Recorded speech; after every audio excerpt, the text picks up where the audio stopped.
This is the 20th season of Bass Talk Live.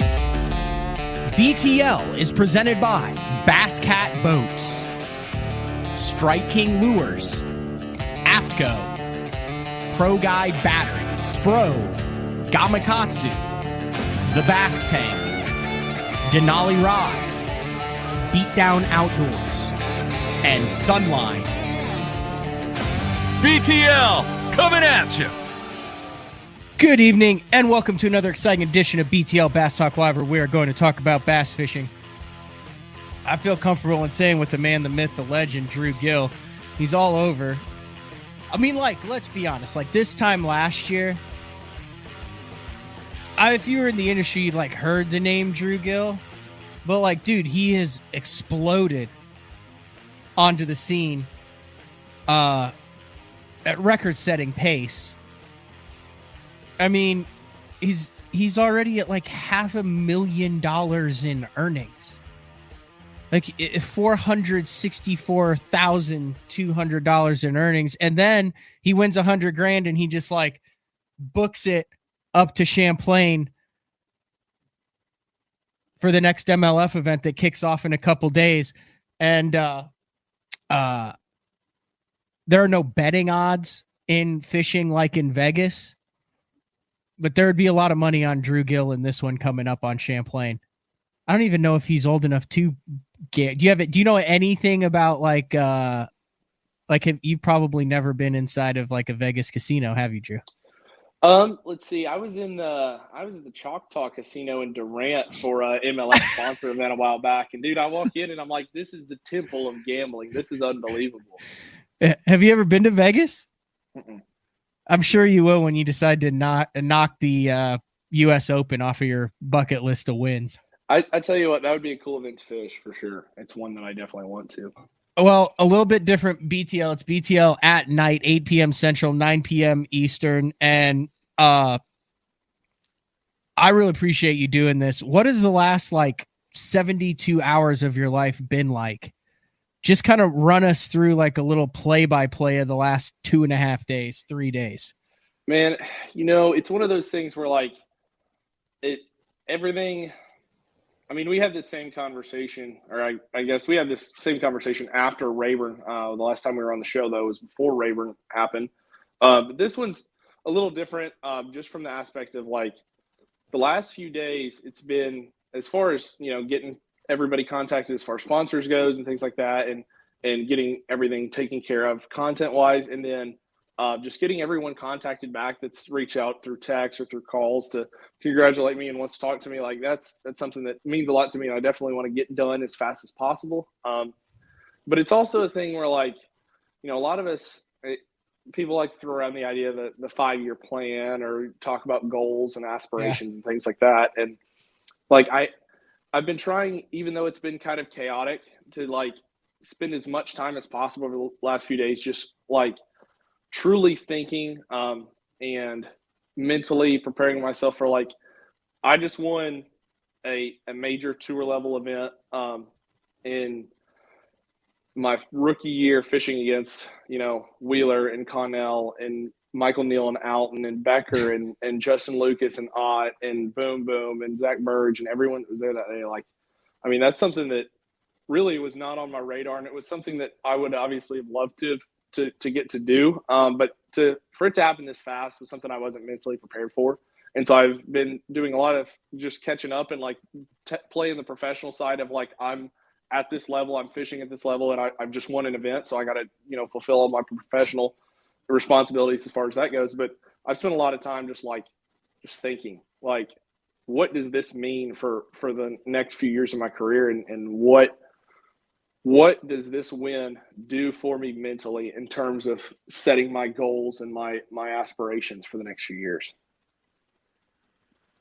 What is that those thought-provoking hours resulted in? Man, it's one of those things where you don't feel like something's truly attainable until you do it.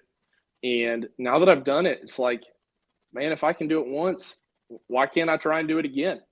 And that's this thought that's it really excites me, but it's really scary because now I have that expectation for myself. And it's something that, you want to have high expectations for yourself because it's what drives you to be better and to improve.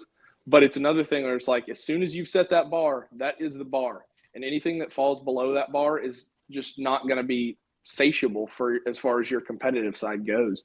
As soon as you set that mental bar for yourself, it's set, and you're either going to have to meet it or be semi disappointed in trying. So do you feel pressure to keep it up then? No, man, I don't feel pressure to. I mean, obviously, I'm really enjoying what I'm doing. Like, getting to fish for a living is a dream. I mean, I'm really just loving it.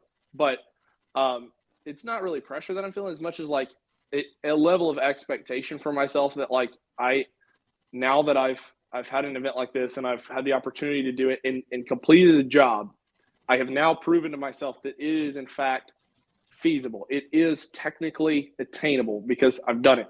And now that I know that it's attainable, and now that it feels realistic, like a realistic goal, now that is the next goal that I have for myself, is to win another one. I mean, after you win one, I guess that's the only goal you can have at that point, is to just keep trying to win. And that's a scary prospect for sure. Do you think, I'm trying to figure out how to word this. Like, is this who you are and will always be, or do you think you just happen to kind of start on a hot streak, or do you think like we're going to see like Wheeler numbers put up here over the next 5 years? Because I mean, based on what you said, that's obviously what your goals are. That's what you want to do. And now we've seen you catch them in muddy water, clear water, north, south, east, west, tidal. Well, not west yet. East, central, tidal, like all sorts of conditions. And then, you know, you've been on a bunch of different shows and you're extremely professional. You seem to have everything buttoned up. I mean, you look at some guys and you're like, okay, yeah, they're hot right now. Their confidence is high. Everything's rolling with them.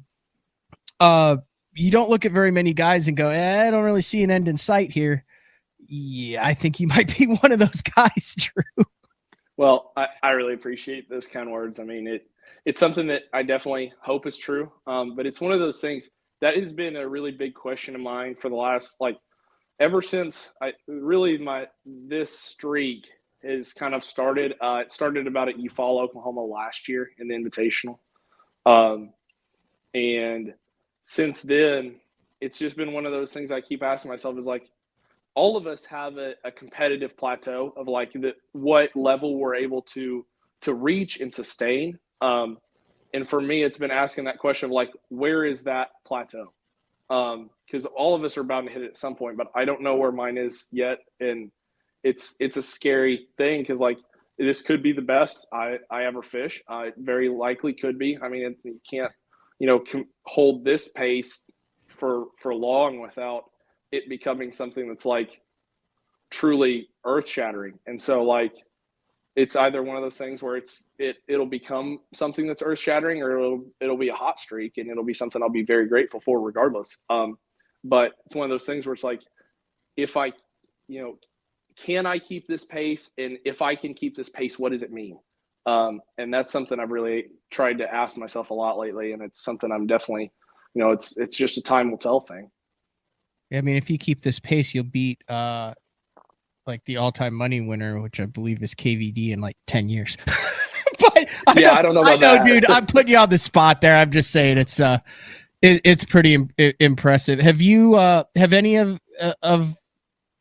I want to say, quote unquote, the big names, the guys who have had a lot of success early on and then come out the other side to have longevity and very productive careers, and this kind of reached out, talked to you, given you any words of advice? Yeah, man. I mean, I'm going to be honest, like, as far as the industry goes as a whole and things, like, a big topic of conversation over the last year has been like rookies and young guys entering the sport, and how a lot of people have related to that as a result.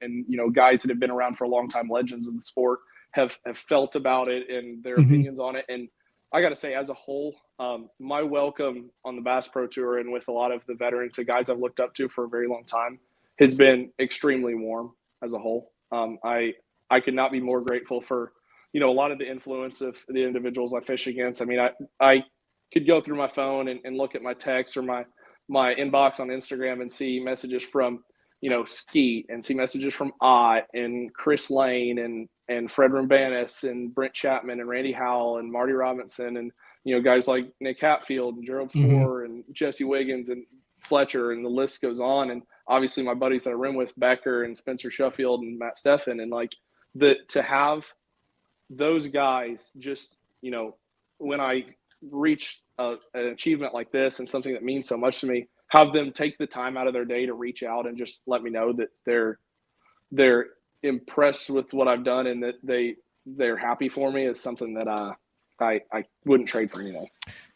So next question, you said that, you had to fulfill your professional obligations, your spot, like you're what, 21, 22? 22.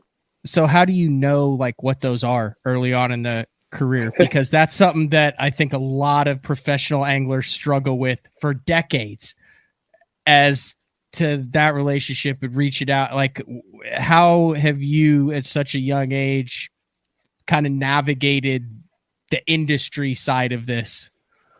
Man, it's been something that really for me has definitely been, I mean, for a lot of us, this is true. I mean, the fishing is what brings us here. And the industry is what keeps us. But for me, it's definitely been a learning curve because, I didn't grow up in the industry per se in terms of the business side of things. I grew up catching fish. Like that was what I grew up doing. Nobody in my family and none of my friends were really, deeply connected or interrelated to the industry itself. And so like to just kind of step into it and both start fishing at a level that's warranted my need to understand the industry and to, take care of that side of things and to actually have to step into that role as well has been something that's pretty overwhelming.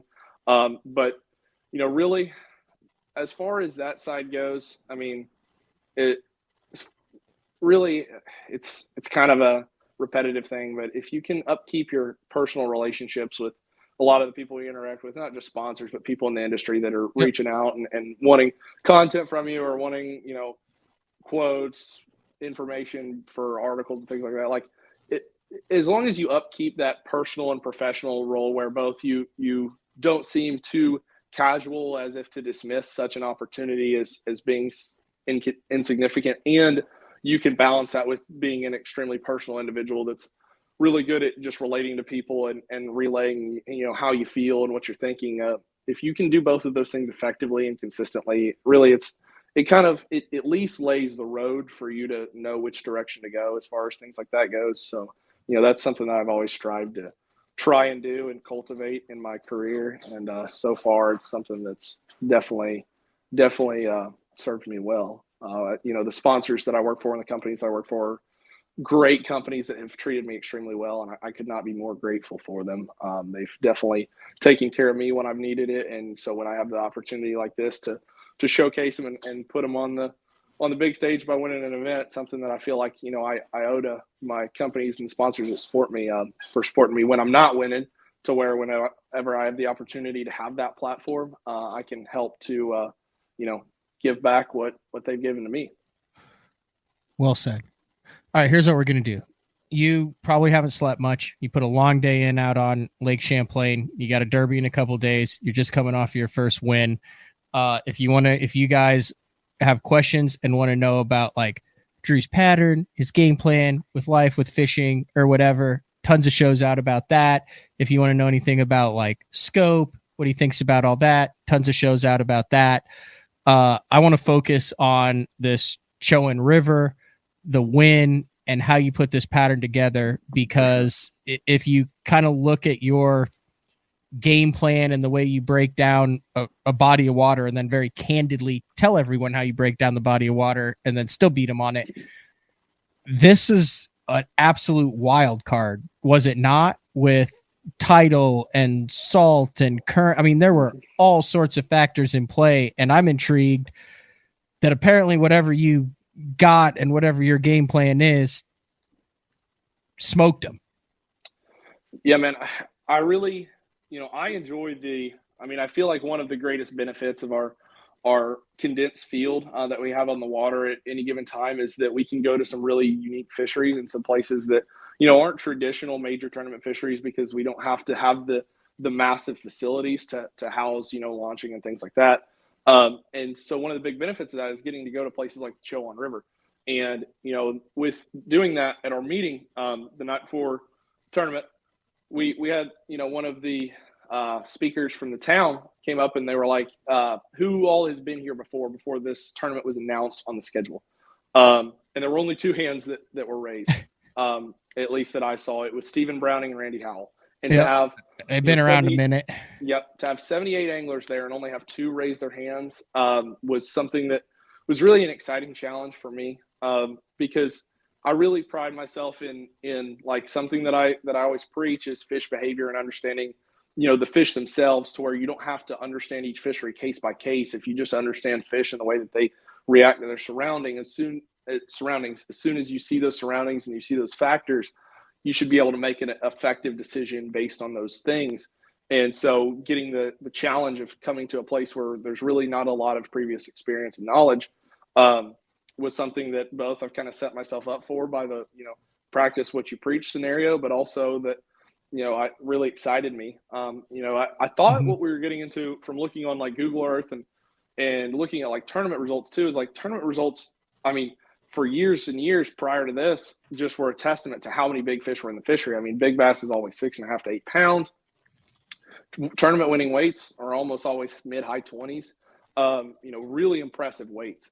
And it was something that most of the weights went pretty far down the leaderboard. It wasn't like they were getting blown out and second was 14 pounds. And to get a check, you needed 9 pounds. It was tournaments where we're getting one with 25, 26, 27, 28 pounds. And it was taking like 16, 17, 18 pounds to even get paid.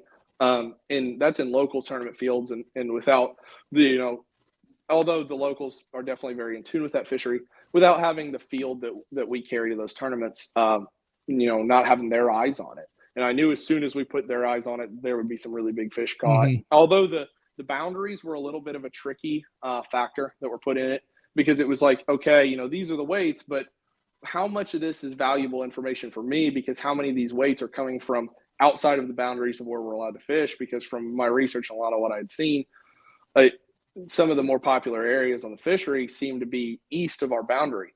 And so that was something where I was trying to discern whether that was truly to be the case, because that has a big role in how you approach the fishery, whether you approach it as this is going to be a powerhouse slugfest tournament where if I'm not catching 10 scorables a period, I'm getting left behind. And so first I had to discern, like, what are we really dealing with here? And the second part was like trying to figure out what kind of fishery we were dealing with before I even got there. Like, you look at it on Google Earth, it's nothing but cypress trees down both sides of the river, endless cypress trees.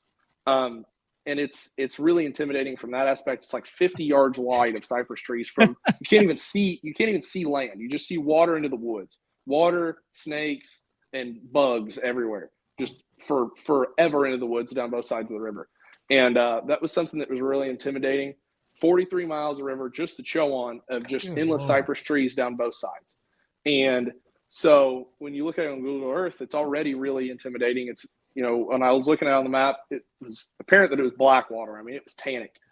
It was not like your traditional dirty water. It wasn't super clean. It was very Florida-y in a sense. And I'd been to Winyah Bay before for a college national championship with Bassmaster in September, my sophomore year. And so I looked at it on the map, and it kind of was giving me Winyah Bay vibes. And I thought maybe there would be some tide swing. And I was like, well, if there's not some tide, you should be able to go upriver and find some true natural current if there's not. But something to position the fish and make it at least semi-patternable. Well, we get there. There's absolutely no tide swing. The Albemarle Sound is like, the surface acreage is absolutely massive, and the inlet that it all flows out of is like 200 yards wide, and it's 100 miles from takeoff. Oh. So like to move that much water in 6 hours, to turn around and move it back in, it's just impossible.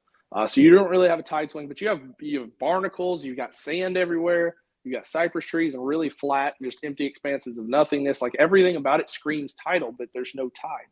And then so I was like, okay, time to try and find some current.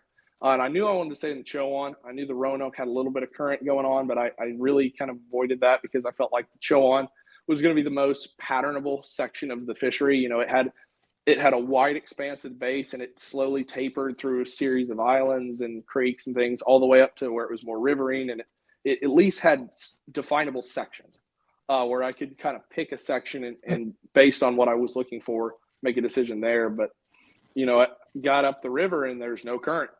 And so now the two things I was counting on having to try and break down the fishery and decide where I wanted to spend most of my time, those two factors were non-existent. And so at that point, I started kind of trying to treat it like a little bit like a more river style lake, basically trying to, when you're dealing with a rivery reservoir, like a bay, like a Chesapeake Bay or a Potomac River or whatever, and you deal with fisheries like that, the more up you go, the more rivery it becomes. The further south you go, or the further down you go on the fishery, generally you get more bay-like, more lake-like, bigger, flatter, more open expanses. And so I wanted to find the sweet spot between the two, because generally if you have a little bit of those river factors, a very dominant population of bass in terms of quantity and things like that, and combining that with generally the high average quality that comes from the lower parts of big, wide open expanse fisheries. But generally they're a little bit harder to find. If you can find the happy medium where they're still pretty decently easy to find, but you have a high average quality, that's where you want to be, especially, for the Every Fish Counts format. Hey, just find that. Yeah, just find that one. Yeah, your bread and butter is like it's so easy to do. 3-pounders. Where is the maximum population of 3-pounders in the fishery?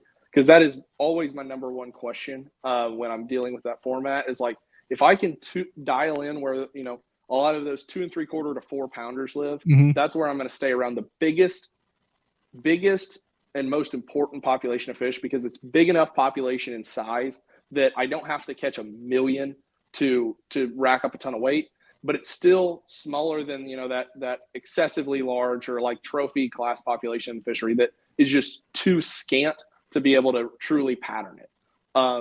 And so, my focus is on those 2 3/4 to 4-pounders, and that was the section that I ended up finding them in, was in the middle portion of that Chowan River.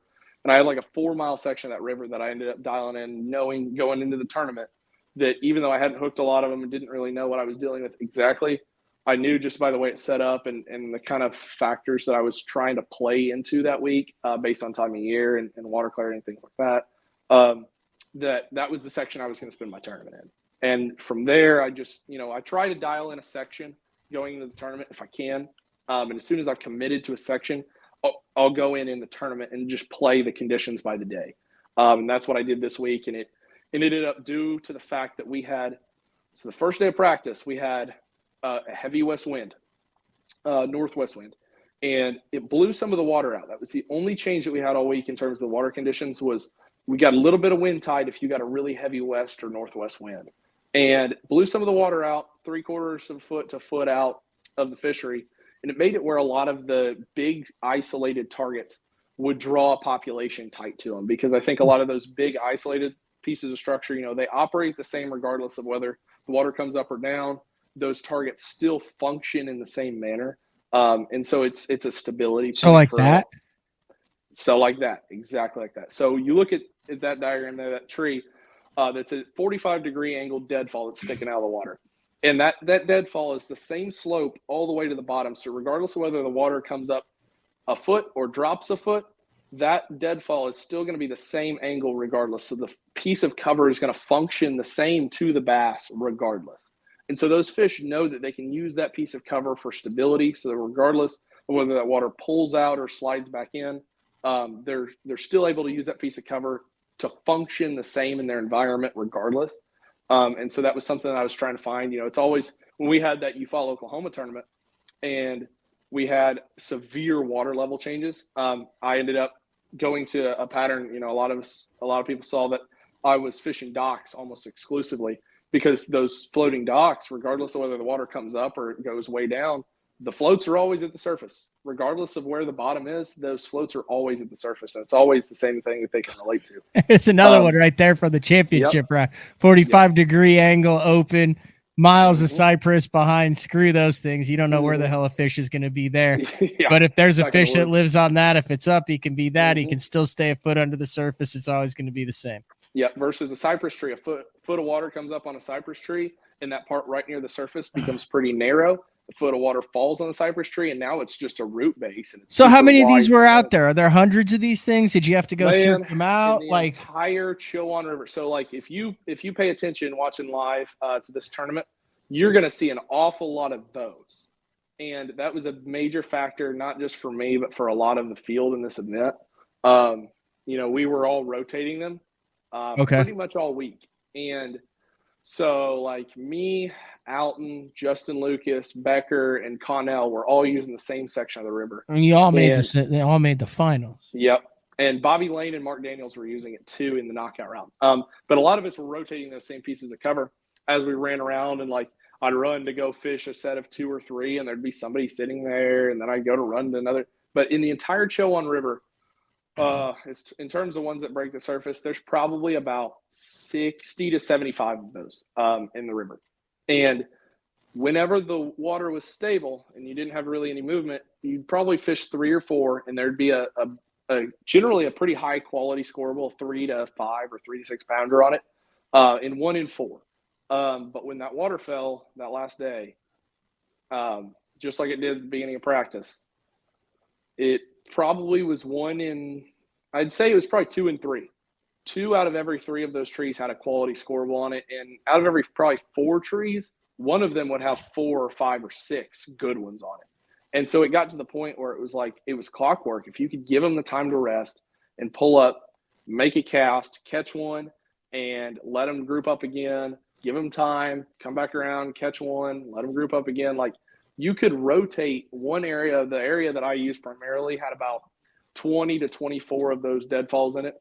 And if you could give them time to regroup and continue to set up the way they needed to, you could continue to filter through those pieces of cover that they were wanting to use and effectively make a group of 20 or 24 trees turn into, let's say 40 opportunities to potentially catch a scoreable bass. And that was what I tried to do the last day, was try to manage it as much as possible and make it where I could take the same number of targets or the same number of fish and turn it into more opportunities just by. So is that why you went nuts in the second period? Like, you got in a rotation, you got it, everything was there. You just went dunk, dunk, dunk, dunk, dunk, dunk, while other guys had to hunt and not know where their next bites were coming from. You put it together. You had a little milk run and just knocked it out of the park. Yeah, that would be why. So in the first period, I had a really hot stretch in the first period where I caught 5 or 6 scoreables in a very short amount of time. And then I had a lull period. Middle to late second period, swatted them. And then I had you caught like 10 in 22 minutes or something stupid like that. Crazy. And then had another lull of an hour and 15. And then at the last, 30, 45 minute section in the last hour and 15 of the third period, I pulled out and caught 4 or 5 more scoreables again. And it was one of those situations where I was just trying to take a limited population, but turn it into the maximum number of opportunities possible, just by how I timed it and how I played my decision-making throughout the day. And, timing's always a big deal in fishing, how we choose to utilize our areas and things like that. But when you have the luxury of having such a wide open fishery with only 10 guys fishing, you have the freedom of timing where you can really make the most of what you have available. And if you can save enough, you can turn it into a whole lot on those championship days. And that's what I was, fortunately able to do in this one. All right. I think we need to take a break to process some of that information right there, Drew.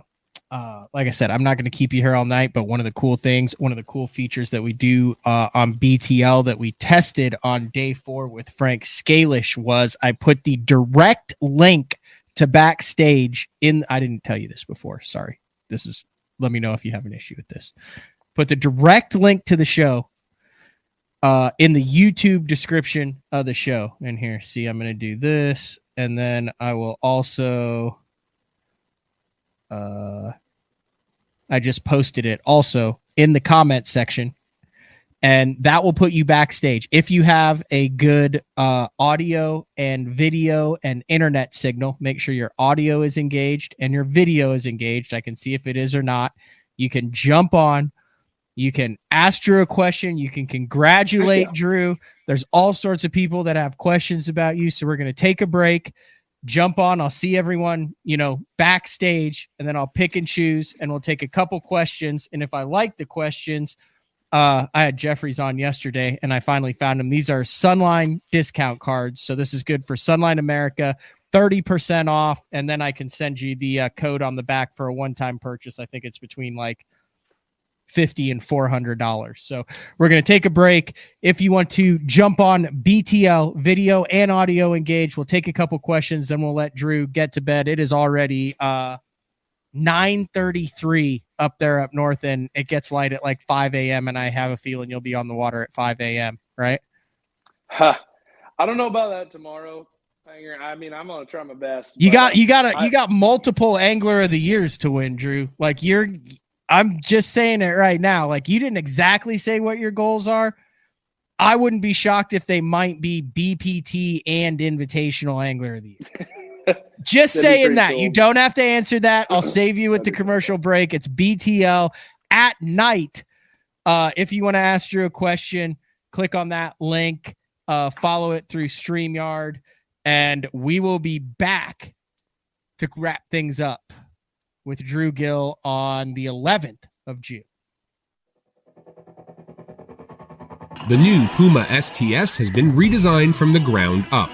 With the Angler design, function, and performance in mind, nothing on this new offering was compromised, and the only thing carried over from the previous version is the name. Based on the Soft Touch series hull that started with the flagship Jaguar, this new model is nimble and performs incredibly well at all speeds with either a 250 or 300 horsepower engine. Featuring a new 96-inch wide-body footprint, this hull measures out at 20 foot 7 inches in length. Industry-leading design coupled with tournament-winning performance. The Puma STS from Basscat. Feel the rush.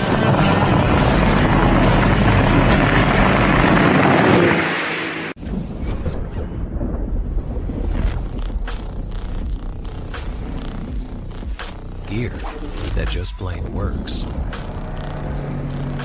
Cast after cast after cast.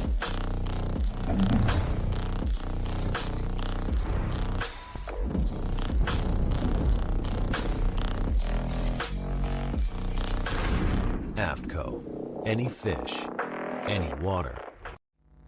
Your early morning mentality is your every hour mentality.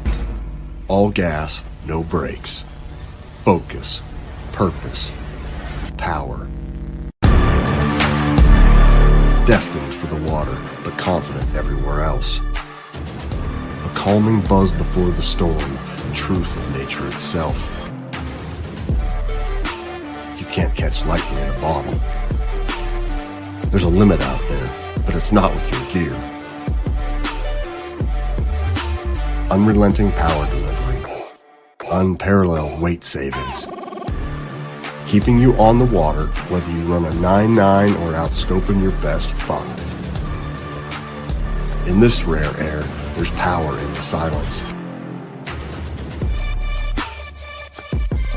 It's a mindset, thinking only of the things that matter and freeing your mind from the things that you trust.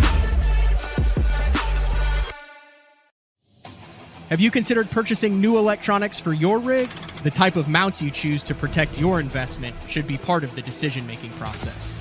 No matter if you prefer 1, 2, or 3 graphs up front, Beatdown Outdoors has a solution for you. Adjustable, versatile, rigid, and made in the USA. What's your ultimate electronic setup? Check out the full selection of Beatdown Outdoors products by visiting beatdownoutdoors.com. Welcome back, BTL at night. Talking with the one and only Drew Gill. So I talked to someone that I would consider is I wouldn't consider he will be in the Bass Fishing Hall of Fame when his career is over. And I was just picking his brain, just chatting. I said, right now, top 5 anglers. This was before you had won, or maybe no, it was right after you had won, but recency bias doesn't play. I said, give me the top 5 anglers in the world, regardless of tour, where they fish, what they fish, whatever. Top 5 tournament anglers in the world. You were in that top 5, Drew. I mean, this is a guy with millions of dollars of earnings. And I was like, yeah. He's like, pretty dude, he's like, strong. how can you not? And it was because of how he has seen what you had done on the fisheries that you'd done it on. And he's like, dude, he's doing some next level stuff out there. That's a pretty strong compliment. I don't know if I. He wasn't saying all but, time. I said right now, like today. Yeah, I like, get what you're saying. Just right now. You suck in Champlain, you might fall out of the top 5. Yeah, it's possible. Very possible. But I'm just trying to reel him in, and it's been going well. So I have no complaints, dude. All right. I mean, we get to reel in bass and get paid for it. Like, that's crazy. It's crazy talk. Yeah, $500,000. All right, let's go to the BTL viewer comments, questions. I have no idea what we're getting into right here. You good for it? For sure. Let's go for it. Here we go. Ken Oaks Fishing. What do you got? All right. Hey, So Ken, first how are off, you? Drew, hey, how's it going? Congratulations on the win. That was absolutely epic. So my question to you is, you're one of the best guys with a minnow out there. What would you say is one of the aha moments you had from where when you first started? Like for me, I might catch one out of every 20 fish that I throw at. What was that aha moment for you where you were finally able to start, one in every 5? Man, the minnow thing is definitely, it's fishery oriented. It's time of year oriented. I mean, it's definitely not I think when the A-rig first came out, it was a little bit more of a cure-all than the minnow is. However, with the minnow, dude, like there's only 2 things really that you have to pay very severe attention to when you're trying to dial it in. And that's the weight of the head and the size of the profile. If you have a 3-something inch, a 4-something inch, a 5-something inch profile in a reasonable color, I'm not talking about like bubble gum, but if you got a reasonable color and you got like, say, a eighth and like a quarter and a 3/8 ounce head to match it with, and you try those 3 heads with those 3 different sizes of profile, and you can't get more than 10% of what you throw at to bite, there's probably going to be a better option out there. And the great thing about that presentation is they're going to tell you really quick. If you're struggling to catch them and you've tried multiple different head sizes, multiple different profile sizes, which is what we're doing with that, is we're just adjusting the speed of the retrieve and where it falls in the water column at that speed. As soon as you've played with a few different head sizes and a few different bait sizes and you aren't getting the number of committals that you should be getting, let's say you can't get better than 10%, that's probably your sign that it's not the thing to be doing at the time. But man, the aha moment with it is like when you do make that right adjustment and you get, you make the right head size with the right profile adjustment, and you get those really strong reactions where you get them coming very aggressively at the bait and getting very hot on it. That is the aha moment for me every time. It's not just like a one aha moment for me, but it's every time I decide to try and approach that technique, that is the light bulb that should go off for you. And if you try different head sizes and you try different profiles and you never really get that really strong reaction, I'd say you probably need to lean somewhere else. But man, that minnow profile is extremely powerful, especially, and obviously in our clearer fisheries, but it also works in our dirtier fisheries around targets and things like that. Just, play with it, learn where in your part of the country. Just out of curiosity, where are you from? So I'm from Florida, so Okay. mainly Harris chain. Okay, the Harris chain. So with the Harris chain, man, you're going to be playing mostly a targets game, I would assume, with that profile, and you're going to be playing mostly bigger profile baits with a lot bigger average size population. I've done that technique at the Harris chain a little bit, and man, the Harris chain's one that, like, in Florida in general, they're going to respond really well to big profiles, and they're going to respond really, really well to consistent presentations, meaning being extremely methodical with your approach, not being extremely aggressive or erratic, because, being from there, how those fish use the same general areas in a very large portion of the year. And so they're very susceptible to pressure. There's lots of community holes that get beat down. And so being extremely methodical and careful with your presentations is very important. So, man, that presentation can be deadly on big largemouth in Florida too. Even though it's not necessarily where it's kind of pigeonholed, it can be effective. But dude, I would lean for like bigger size profiles. I'm talking like, even up to 6 and 7 inch profiles, dude. Those Florida fish relate to big baits so well, and it's something I'd play with for sure. Awesome. Thank you very much, and keep up the good No work, doubt, man. man. Thank you. Ken, shoot me an email, matt@basszone.com. That was such a good question. I'll just throw in a card, and I also want to send you a spool of the Crank FC. It's good stuff. Awesome. Thanks, man. I'll give myself a month to get that to you. I'm horrible about sending stuff out. I'm not even going to lie about that, but it will be on the to-do list. I'll try to get it out this week before the open. Got it. Thank you. All right. Thanks, dude. Appreciate it. Okay, you're just too smart for your own good. All right, let's bring in our next guest, Hazy Baits. What's up, man? What's going on? Congrats. How we doing? So I got a question, and as a younger angler, kind of like yourself, I'm curious what you think the bass industry has fed us that does not matter whatsoever. Oh man, that's a great question, man. Because there's definitely a lot of things where we've kind of indoctrinated ourselves really strongly in some ideologies with bass fishing that just weren't true. One of the big things that we've kind of, I'd say, definitely indoctrinated strongly in the fishing world is one thing that I disagree with is like color selection and water clarity. That's something that what we're trying to do with color originally was, pre the ability to understand fish behavior really well and be able to see what's going on actively, or even if we're not able to see it actively and we're just still, fishing blind or fishing targets with our actual eyes. Fish still relate to the same forage regardless of the water clarity. That same forage being often bluegill, crawfish, you go up north and you got perch and alewife and gobies and things like that. Like, regardless of the water clarity, those creatures are still going to be of a very similar hue to what they are in other fisheries, although they look a little bit different depending on the water clarity and things like that. Constantly changing colors based on water clarity is something that I feel is pretty trivial, and it's something that really is not, can it maximize maybe a slight amount? And when I say slight, I'm talking maybe give you an extra foot of awareness that a fish might see your bait versus not, over normally being able to recognize it within probably 6 to 8 feet of it. Maybe it gives you an extra foot of awareness, but really I think you lose just as much by going unnatural with your color selection as you do with trying to maximize your sphere of awareness. So like I'm a absolutely hardcore green pumpkin guy, and I'm green pumpkin 90% of the time regardless of the watercolor.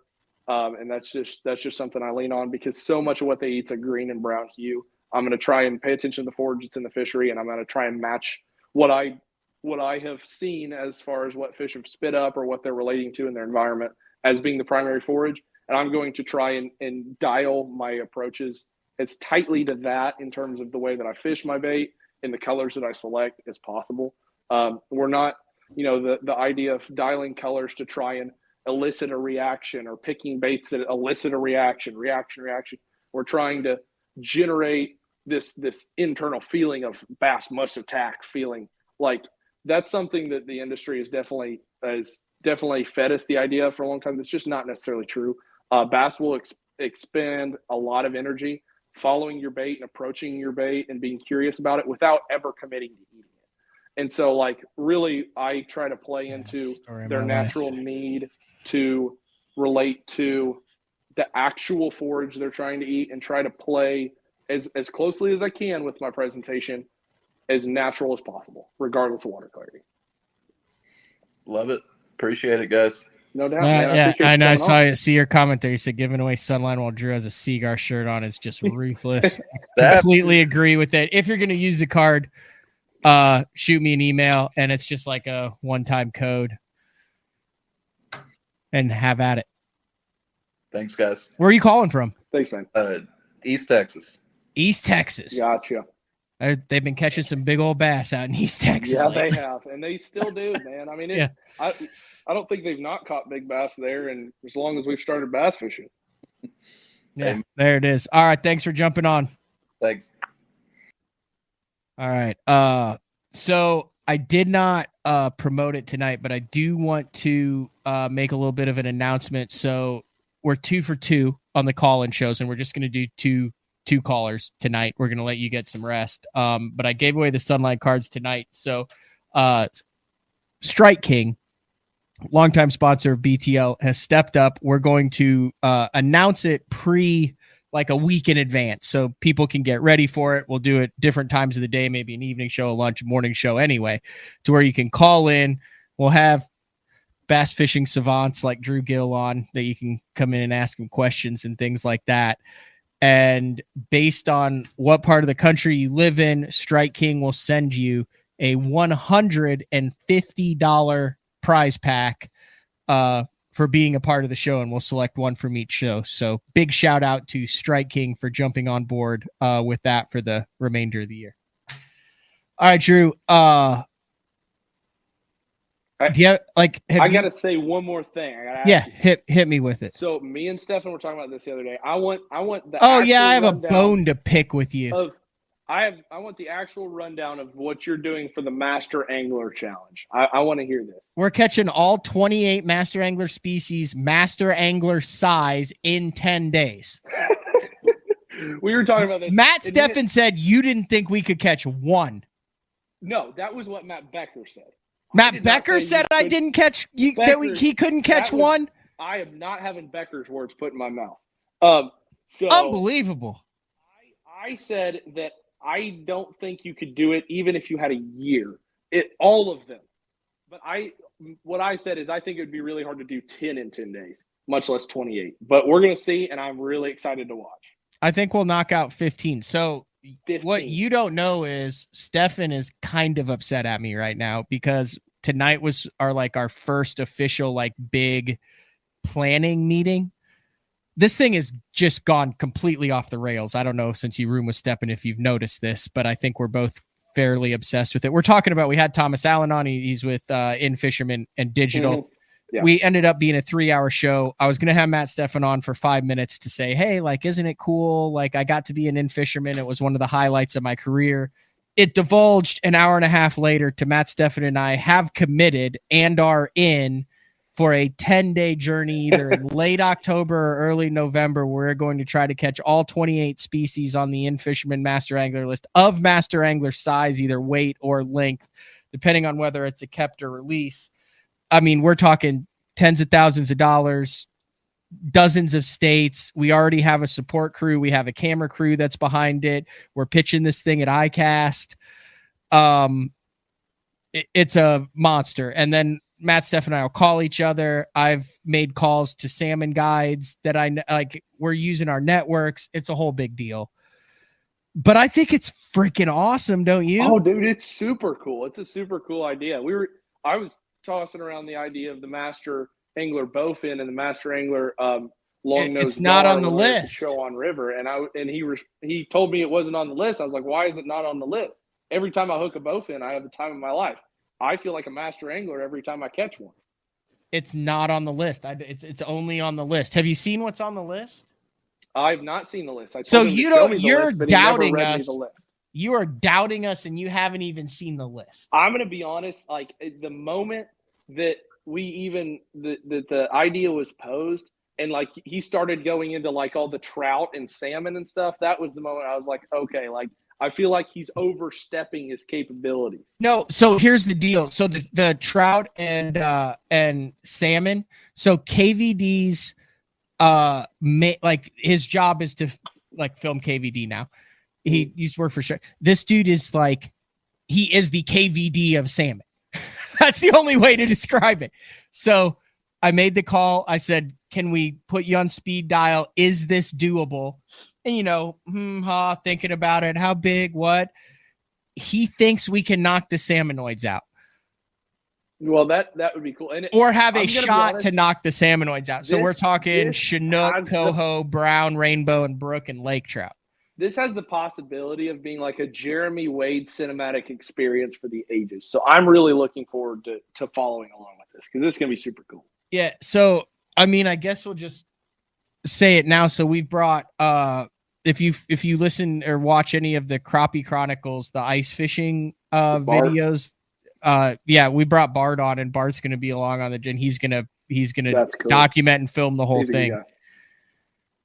So I mean, what do you, I don't understand how we couldn't. So basically it's based on like region, right? So Yeah. it's a different size based on different regions and stuff. But like, I think I don't want to get too much into this. I see Stefan in here. I told him I could meet at 9, which would extend my day to a 20-hour day. But hey, it's fishing, and we got to try to keep up and at least catch half as much as you. But look at these. Can you see some of that? So like, Yeah, I can. okay, so like just take that Illinois region, and then there's like a Great Lakes region, but that's like region 1. So like, you know where to catch a 6.5 pound largemouth, right? Mm-hmm. Or a 22-inch largemouth. So we got that. I mean, smallmouth, a 20-inch smallmouth. I feel like we can get the bass, like a white. It's very, very difficult on a lot of these species, like sauger, walleye. How are you going to be like, hey, who do I know that's like a master sauger angler? Because we're utilizing all of the networks. Like I've had BTL listeners and fans that are like, hey, I got tiger muskies in my backyard. Like it's 4 casts with a cowgirl. Yeah, like when I see a lot of these, like the white bass and the hybrid and the sauger, catfish. So I think like, all catfish of that screams TVA to me. I agree, but I think so this I think might be a real issue. The flathead catfish. How big of a flathead do you have to catch? So like in Illinois, either 44 pounds or 42 inches. And remind you, this is late October, early November. This is not spawn. So what I need and Matt needs, what the Matts need, we need like a dude who's dedicated his life to finding like some deep late fall, winter flathead haunts, right? A hole like in a river where the big uns load up. And then we go and we put like a big cut shad on or something and like, boom. Like, I think that's our best bet is to get just some river rat who's just an expert, who's either a guide out there, has grown up on the river. And he's like, dude, my jam is late fall, early winter flatheads that are holed up for the winter. It's just going to put you on like a whole size skipjack and you just chunk it out on a bank. I think that's our only bet there. Yeah. That's going to be a challenge. Like logistically, like there's so many different ways you can do it. And that's really the number one issue is not even the size of the fish as much as it is the logistics of making sure you do your sequence of places and times right in that 10-day period. Hundreds of hours of planning. So we're utilizing like guides and captains and all that are in BTL listeners, fans of Matt Stefan fishing, like all viable options. So like I could see a scenario where you like fly into a city, me, Bart, and Matt, a fan of Matt Stefan fishing, lives in that area, picks us up from the airport, takes us to a fishery where that expert is on the water with his boat at the ramp. We get off, jump in the boat, go out, target that master angler species, catch it, go back to the airport. I've enlisted my girlfriend, Courtney, to do logistics. She's a full-time, she's a flight attendant. So like she knows how the airlines work. Get dropped back off at the airport and head to another city in the span of 6 hours. That is, dude, like police escorts and stuff and like helicopters. I don't know if we could do, maybe Matt Stefan from ropes. Maybe Matt Stefan can pull that off, but did he talk about it during the week when you guys roomed together? 100%. We had a very long discussion about this the other night. He's still all in because I haven't really talked to him since. He thinks it's a super cool idea. So I think I would assume he is. I mean, I can't speak for him, but we talked about it for a long time. He didn't really like that we didn't have much faith in his ability to catch 28 species in 10 days. I think if you take the in-fisherman spirit, were you an in-fisherman kid? You're a Midwest kid. Yeah, I remember seeing him at the grocery store just about every time I went. I restocked them at the grocery store when I worked there for like $7 an hour in high school. So yeah. Really? But you didn't like, I guess in fishermen it was a little, well, that was like what, 5 years ago. So, I think, I don't know. I think we might have to do some sort of like over under how many species or something. There's also an element of charity involved, but the whole thing is, it's ridiculous. We're using connections that the average person doesn't have. We're spending insane resources on it, all for entertainment and for St. Jude is basically what it's going to end up. And then awesome. The game plan is BTLs every night live where we recap the day, a recap video on Matt Steffen fishing since he comes out with a video every day that highlights it, that's not live. And then sometime down the road, a mini series that in great cinematic detail documents our adventure. And then who knows where it goes from there. But I mean, dude, it's all about having fun and catching fish. Like, especially like this year, like, dude, you haven't been around for the 15 years of like, this is a really crappy year, Drew. Like, as far as just like morale and guys bitching and fighting and online stuff, and he's doing this and he's doing that, and this should count and this can't count. Like, I'm quite frankly sick of it, but I still love catching fish. And I don't care whether it's a gar that comes up in practice and I'm like, will he eat this? Oh, I got the gar. Like, dude, I love catching fish and I love having fun and I love doing this show. And this like encompasses all of that. 100%, dude. And like, the thing is like the tournament aspect in some sense, like regardless how much you love tournament fishing, this is unavoidable, which is the tournament aspect of it does take away from the joy of just literally reeling in a living predatory fish species that chose to eat your fake forage and is now running away with this string attached to it, and you're trying to harness the power of this animal into your boat. Like, that is a cool concept at its most base level, and we've let it explode into what it is now, and then we find ways to ruin it all the time where it's no longer fun. Fishing is fun. Let's reel them in and smile about it and take a picture and post it, and a bunch of people go, wow, that's a really cool fish. That's awesome. Good job. And then they want to go catch really cool fish, and we all just catch really cool fish and have a good time doing it, and we don't complain about it all the time. That would be fine. I agree. I would love for more people to be like, tell fish stories to each other instead of complain over how someone else caught a fish. Let's just go like catch that's some ridiculous. Fish. Let's just go reel in some So fish. We have 240. I know that there's other like similar things out about it, but like for both Matt Steffen and I, in fisherman is in our blood. It's in our veins. Just like, you know, like I was a life member of Bass at 13. I've gotten every single episode of In Fisherman since I was freaking 10 years old. You know, like I grew up in the backyard pretending to be like, you know, Larry Dahlberg and freaking Babe Wink, like all those Midwest guys and stuff like that. But 240 hours, 28 species. Like how many? I think we would shock the world if we could hit 20. I mean, our goal is 28. And after seeing what you're doing this year, I give ourselves a 2% chance to hit all 28. But magical stuff would have to happen. Yeah, I mean, dude, I'm just ready to follow along with it. It's gonna be super cool, and like, I mean, it's, I don't know, dude. It's the fact that it all happens in a 10-day span at one time of the year. Like, you don't have the benefit of like cherry picking what time of year you fish for different species. Like, it's gonna be really interesting because it's not like you're gonna be fishing for everything at like the most ideal time. It's gonna be like they still live in this water, so I guess they're somewhere. You got to figure it out in like 2 hours and go do it, and then turn around and go catch a different one.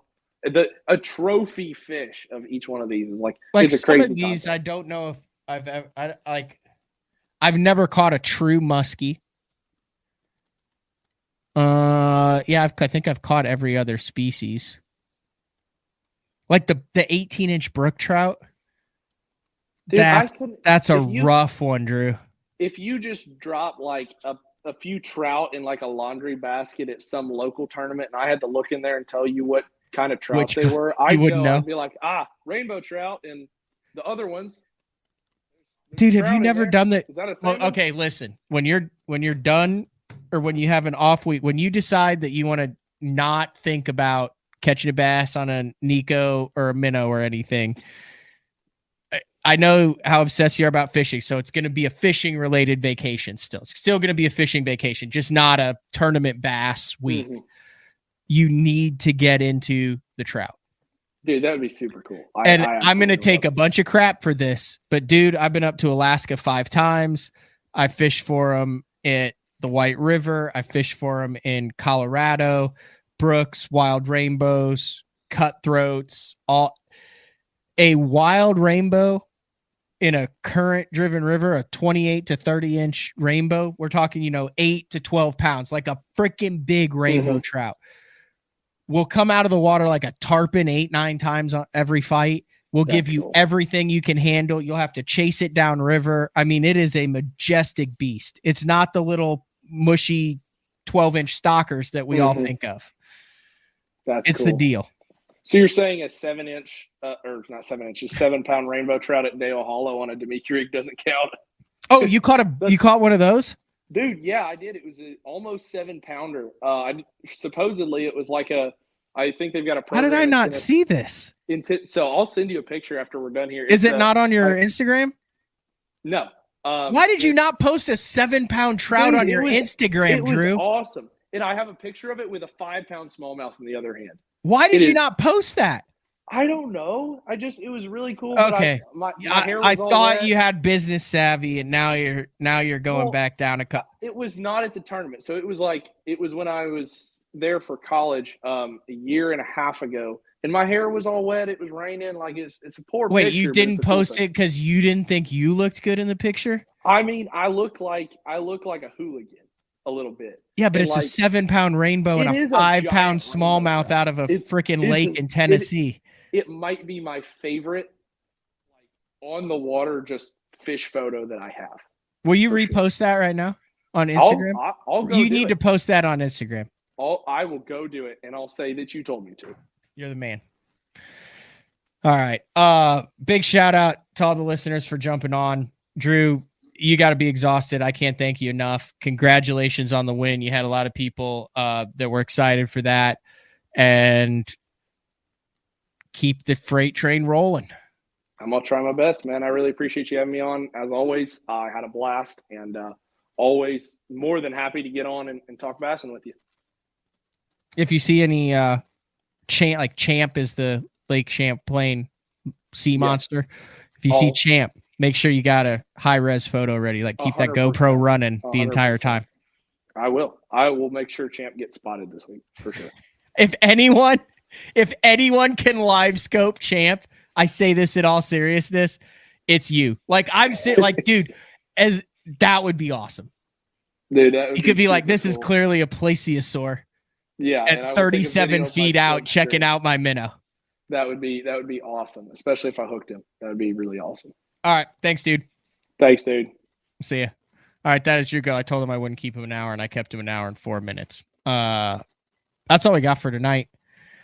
So tomorrow, no BTL tomorrow on Wednesday. We do have a guide day on Friday, so still 4 shows this week. Next show will be 8:30 a.m. on Thursday with the man Frank Scalish. All right, that's all we got for tonight. We'll talk to everybody on Thursday. See ya.